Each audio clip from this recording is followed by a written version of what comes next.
I've been awake now for almost 60 hours, and I know I'm not going to last much longer. I'm so scared to sleep, or more accurately, I'm afraid of waking up once I go to sleep. I have insomnia, and I occasionally experience this weird phenomenon called hypnopompic hallucinations. When I'm starting to wake up, like in the middle of the night, to go to the bathroom, I will see things that aren't really there.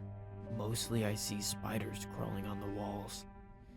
The first couple of times it seemed so real that I jumped out of bed and began hitting at the walls with a shoe. When I couldn't find the spiders, I would search for them, making sure they weren't in the bed or on the floor. It was terrifying. After a while, of course, I accepted the fact that they weren't real. It was just my brain tricking me as I woke from a deep slumber. It still seemed as real as ever, and I still sometimes reacted by jumping to my feet in horror, but I also began to calm down quite a bit faster, until I developed sleep paralysis. Sleep paralysis is a phenomenon during which you believe yourself to be fully awake. Something is happening that scares you, and you find that you can't move your body. You are completely out of control. Combine the sleep paralysis with the hypnopompic hallucinations, and you get next level fear. I now see spiders crawling towards me, swinging above my head in strands of web, and I can't move. My wife has gotten used to calming me once I fully awaken and can move again. It usually involves waking her up, blubbering, tears, and up to an hour of cuddling and whispered assurance before we are both able to get back to sleep. Recently, though, things have gotten so much worse. I'll start with what happened. My wife was out of town for work, and I fell asleep in the living room. Our cat was snoozing next to me on my pillow, while my dog, Cyrus, was laying on the floor next to the sofa. I kind of woke up and immediately saw what appeared to be a large wasp buzzing around my head. I couldn't move any part of my body or even shout, and the worst part was I couldn't even close my eyes. As a buzzing sound began, I realized the wasp had been quiet before, and realized I was most likely hallucinating. The realization must have snapped my brain fully awake, and the wasp disappeared before my eyes. The buzzing, however, continued. My head was throbbing. Believing myself to be fully awake now and finding my body responding to commands for a moment, I began to sit up and blink the sleep from my eyes. Halfway to a sitting position, I froze again. There was a figure standing at the foot of the couch. It was nearly pitch black except for the glow from a small nightlight on the other side of the room, so I couldn't make out features, but I knew that Jen was out of town. The figure wasn't moving a muscle, and other than the unidentified buzzing sound, I heard nothing. No breathing, no rustling as if from a slight shift of movement. It was still as a statue. I decided I wasn't fully awake yet, and I needed to be proactive before these hallucinations got completely out of hand. So I spoke out to it. "Hello?" My voice wasn't as strong and sure as if hoped, but I was proud of myself for facing my fears head on. The figure raised his hand, and I knew that it was meeting my eyes. The buzzing sound cut off abruptly. My heart raced, and I felt the blood drain from my face. I blinked, and the figure's face was an inch from mine. Our cat shrieked and ran off. I had no breath to scream. My eyes were locked on its dark gaze. Cold black eyes filled my vision, and I felt as if there was no good left in the world. A thick blanket of depression smothered my fear and left me wanting to die. I smelled its stale breath and felt his chest rising with it against my own. His knees were on the floor next to the couch, about where my dog had been, and I wondered in the back of my brain why he wasn't barking. He never blinked. It must have only lasted 10 or 15 seconds, but it was also a lifetime. I never blinked either. The paralysis was back with a vengeance. He spoke 3 words in a deep, gravelly voice. Time is short. I blinked then, involuntarily, and he was gone. My dog was dead. He lay right where the dark visitor, as I started to think of him, had been. I cried inconsolably for hours before taking him to be cremated. I have been visited at each waking since that night. It didn't matter if it was night or morning. He speaks the same words of warning each time. They are a threat. I haven't told my wife, as there's nothing she can do from out of town anyways. She won't believe it's real and will only suggest I go see a doctor. So, currently, I'm at a hotel. I know it won't stop my visitor from appearing, but it's worth a try. And at least my cat will be safe. I want to ask it questions. What does it mean by time is short? Is it talking about my time? The time of someone I love? Is it a warning I can react to? If so, why does it feel so utterly threatening? However, so far, I have been paralyzed each time. When I finally passed out yesterday, I slept like the dead. I didn't wake until about 12 hours later, which of course means I slept all day and was wide awake for the night.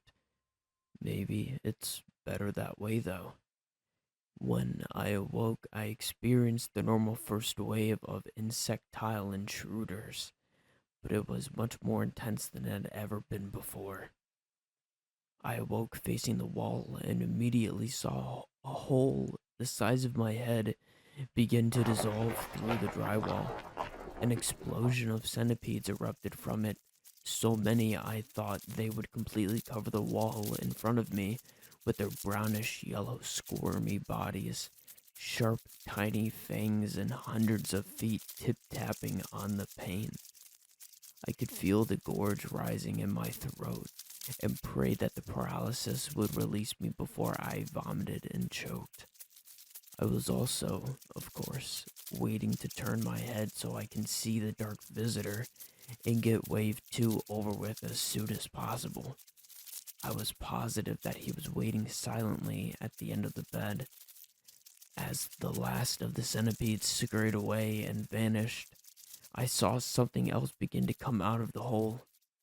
For long, I recognized fingertips and stared, frozen and horrified, as my dark visitor pulled his head out from the wall, and his strands shot out lightning quick to grab my face. He had never touched me so directly before. I had felt pressure as he leaned against me to get closer to my face, but his grabbing was completely new. He pulled our faces to within a centimeter of each other. His eyes were as black and depthless as ever. Even in the fading daylight, he seemed to carry with him a blanket of night, shutting out the sun and smothering my artificial light in the room as well.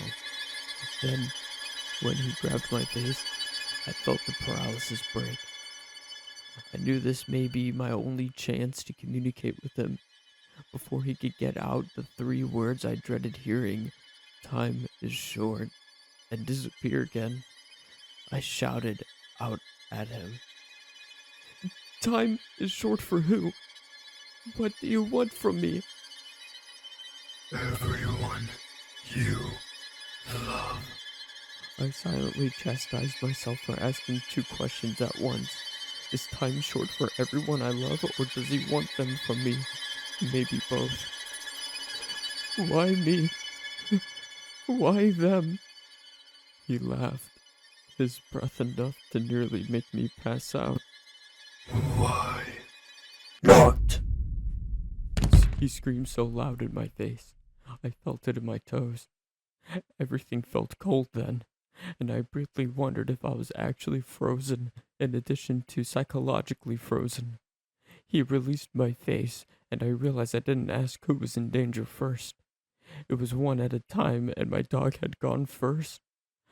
Would everyone run out of time at once? I didn't even have enough information. The hold swallowed him up, and light and warmth returned to the hotel room.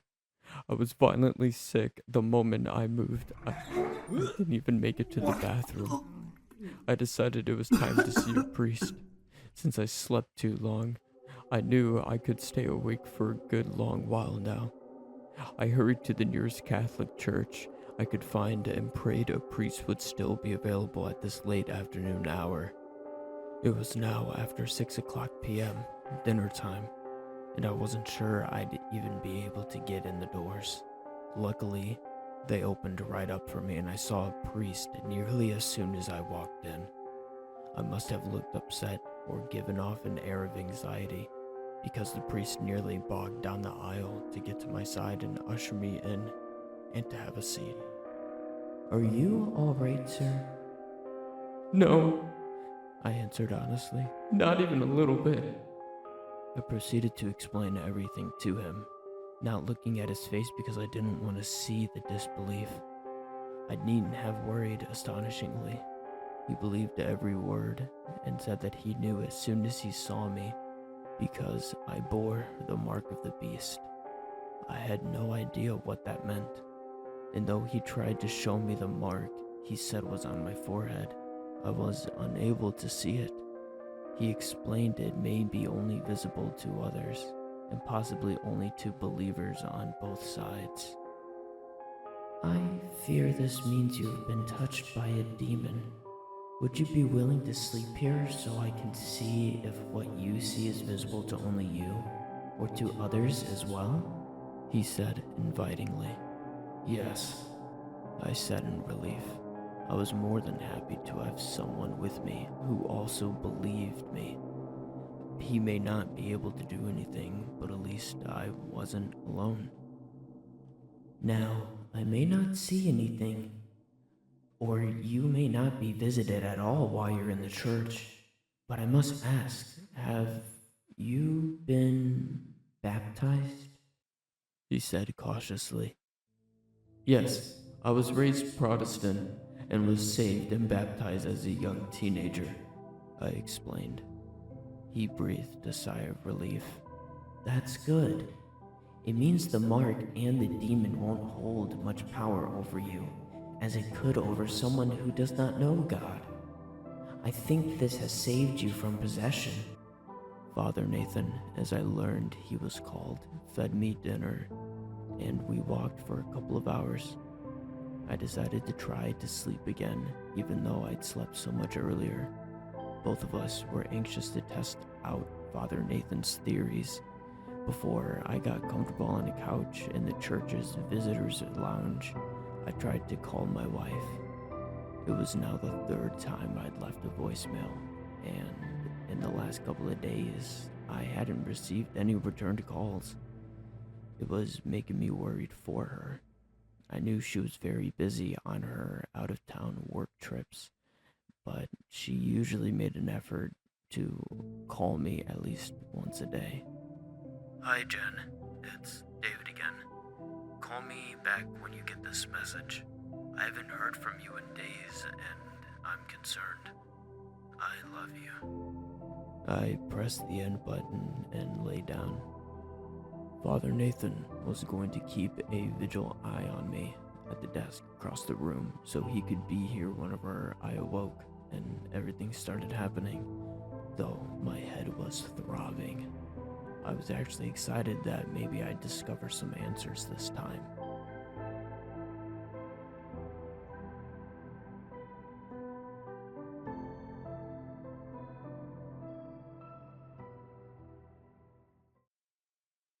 I awoke, free and clear from hallucinations, paralysis, and demons about 3 hours later, figuring Father Nathan had been right about the church keeping the dark visitor at bay. I decided I would be camping out here for the foreseeable future, although something felt off. My headache was gone. I felt clear-minded. I didn't know what was going on, and I didn't know this feeling. I almost became unfamiliar to it. Then I saw him. He was still sitting at the chair behind his desk, across the room from me. His eyes were wide open and unblinking. I was about to say a word to Father Nathan just to see if he saw anything as I was taking a rest. But then I froze. His entire body had been burned to a charred crisp. Nothing surrounding him had been touched. It was as if he spontaneously combusted. I choked back a sob. Father Nathan had tried to help me, and now he was dead. He hadn't been a loved one, but I was sure he had been a warning. Those who help me don't have a chance. I am completely on my own. My phone rang out of nowhere. As I was trying to process Father Nathan's death, I sat up from the lounge and grabbed my phone. It was Jen. I answered the phone with haste and spoke frantically. Jen, are you there? But no response. Jen? A familiar voice came over the phone, but it wasn't Jen. My stomach dropped once I heard what was on the other line. Time is short.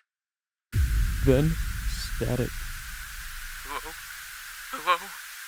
What did you do with Jen? Hello? The static continued.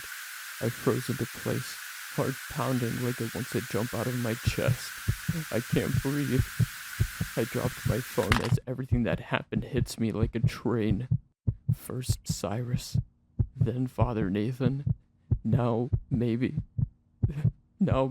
Jen. Why is this, whatever it is, demon doing this? My head was throbbing. Is this all a hallucination? Is this all in my head? Then it appeared. Standing at the edge of the lounge, a wave of darkness not only coated the room, but within me.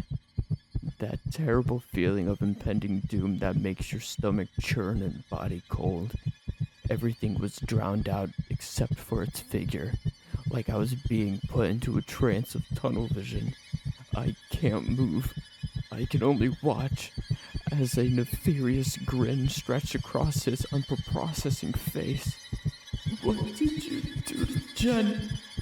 I weakly spoke. Everyone you love. It maniacally spoke. What do you want? My voice was cracking in desperation. I wiped my eyes from tears, but as I reopened, it was an inch from my face. A heinous growl bellowed out from the void its eyes and stomach so accurately represented. Its vile breath catching mine, like an insect in a spider web. Following its vile breath, it gravely spoke. What the fuck is going on? What the fuck? What the fuck? What the fuck? This is a dream, or another hallucination. No way this is real, right? I need to snap out of it. Come on, David. Come on, David. Snap out of it. Wake up, damn it. It continues to grin wider. like it's humored. Wake up! Wake up! Wake up! Wake up! Wake up! It grabs my face. I didn't even see it move. It was so fast. I felt it all. I felt what it was feeling. Pure hate. Pure evil. Pure malicious intent. Nothing I've ever felt before. I felt life itself wanting to leave my body. Is this it? I then felt control return to my limbs. Without thinking, I forced my hands into the demon, bursting its once grotesque outline into dissipating smoke. And now's my chance. I ran. An awful smell resided within the church, sprinting past Father Nathan's charred body. I noticed he looked more decayed than initially when I first saw him. What is happening? Why is my headache coming and going? A loud screech echoed inside the church. Floorboards started rising, shooting nails out, as if something large was crawling under the building. I picked up the case. Whatever that demon is, it's coming fast. I burst out of the church, being met with a dark red sky, fog bellowing around every corner and consuming everything. An atmosphere so abnormal, it felt as if I was in another world. But I have no time to take it all in, because out of the corner of my eye, it stood. It stood over the corpse of my dog, over the corpse of Father Nathan, and over a third body I couldn't identify. Was it Jen? Who was it? I hate this. What the fuck is going on? Its arms raced toward me as if it was inviting me to impending death. I've got to run. I have never ran so hard. Every few steps, feeling like my legs would buckle out, but I kept going. I have no destination, no idea where to go. Somebody help! Help me! Please! I screamed out, but there was no one. Where is everyone? The town was empty. No people, no cars, just vacant buildings. I'm short of breath, unable to see due to how dense the fog is. I'm truly alone. I hid in the back alleyway to catch my breath, trying to process what I just endured the past 15 minutes. My last resort was my phone. My last resort was contacting 911. So I grabbed my phone and dialed, but all I was met with was static. I glanced at my phone, showing full bars. I have service, so why is this happening? I stayed off the main roads, sticking to alleyways and brush, petrified of meeting face to face with that demon. Every few minutes I would try my phone. Every call to Jen or every call to the cops was met with static. I only had the company of myself and my thoughts. I stumbled upon a rundown bar with clear signs of abandonment. I decided to reside in there until morning, feeling my home and the church were no longer a sanctuary. Upon walking into the barn, it was a sheer darkness, with subtle redness from the sky creeping between the cracks uninvitingly. As I turned around, the entrance was gone. What the fuck? My heart started racing. I can't run from this now. I was then immersed into that similar perplexing feeling I have unfortunately endured. I slowly turned around, meeting eyes with the demon. It was standing within inches of me. I was trapped. My breathing felt shallow, legs numb, body trembling. That feeling of hopelessness holding my mind captive. It's time. Bellowed the demon. I fell backwards, seeing it tower over me, trying to come to my senses. As it was leaning down to me, drawing what felt to be my last breath, something caught its attention. I followed its gaze. I was confused. Out from behind a propped-up wheelbarrow, A small moth fluttered about, circling over what appeared to be an object partially submerged in the mud. It looked to be a rusty hatchet. The demon rose, and it slowly glided over to the moth. Now's my chance. I leaned over and grabbed the hatchet and lunged at the figure. I swung with full force, striking it multiple times. It let out an ear-piercing screech as I kept swinging. I'm not dying today. I kept swinging, almost enjoying the sight of life leaving the demon's eyes. I'm not leaving. I'm not dying today. With every swing, I saw flashes of my bedroom. I'm not dying today. You are. With every swing, I saw red.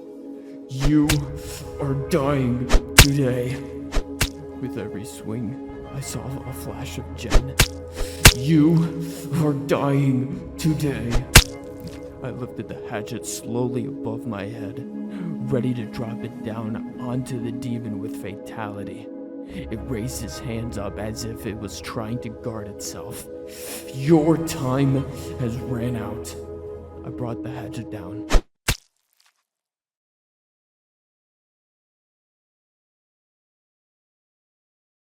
Adrenaline was coursing through my body. I felt glazed over with the intent for survival. As my eyes adjusted, I dropped the hatchet. Frozen. I woke up. Blood was everywhere. The sheets were ruined. The headboard screamed crimson. I was in shock.